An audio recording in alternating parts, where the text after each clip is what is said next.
So I feel like God is calling me to full sobriety and not being 95% sober like I have been for the past few years, where I only drink like 1 to 3 times a year. But when I do drink, I literally will get like obliterated. So yesterday my cousin got engaged and her fiance threw her a surprise engagement party. And so before we went, I said to my mom that like I wasn't going to drink. So I really wasn't planning on drinking. But then when we got there and we're like waiting for them to show up to the party, I started getting a little anxious, I guess, and I felt like maybe I should just drink so I can loosen up a little bit. Honestly, what went wrong is I should have prayed for the strength to not drink and just pray for like courage, right? And for the Lord to comfort me. But instead, I just went to the bar and I got a drink. I know that I had 3.5 drinks. Half because on my third drink, I put my drink on the table. My mom accidentally knocks it over and the glass literally breaks, right? So I see now that this was the Lord saying, you got to stop drinking.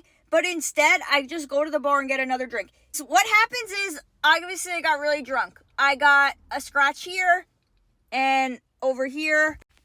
I covered this up, bruise on my leg. So I wake up this morning and I like don't have a shirt on. I'm like, oh, that's kind of weird. I look over, there's throw up on my bed. When I go into the bathroom, I see my dress with all throw up on it in there. So I guess I threw up on myself when I was asleep. I don't think I did anything embarrassing. I think it was when we were leaving when all this stuff started to happen. So my one cousin had to help walk me to the car because I kept falling all over the place. I think my mom said I fell like 3 times. And my mom said that the whole car ride home, I was screaming. And I was like, well, like, what was I saying? And she said I was just being like, ah!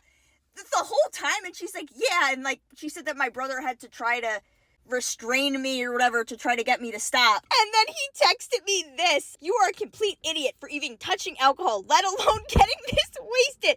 It's time you smarten up and stop drinking alcohol. Just because everyone else is stupid and drinks alcohol doesn't mean you should.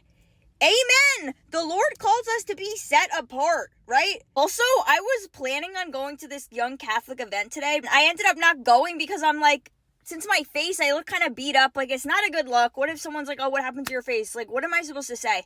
I don't drink all the time, but yesterday was my cousin's engagement party. I got so drunk I fell on the floor. Like, that's embarrassing. That's not a good look. And at one point at the party, I was talking to these 2 people, and they were like, oh, is this like a private event? Like, they somehow got in there, and I was like, oh, yeah, it's my cousin's engagement party, whatever. But I was just talking to them for a while, and I don't know what somehow comes up about Christianity and Catholicism. I start telling them how I'm about to become Catholic, and then it's like, I'm talking about this stuff, and then I'm, at the end of the night, I'm like so drunk. This is not a good look at all.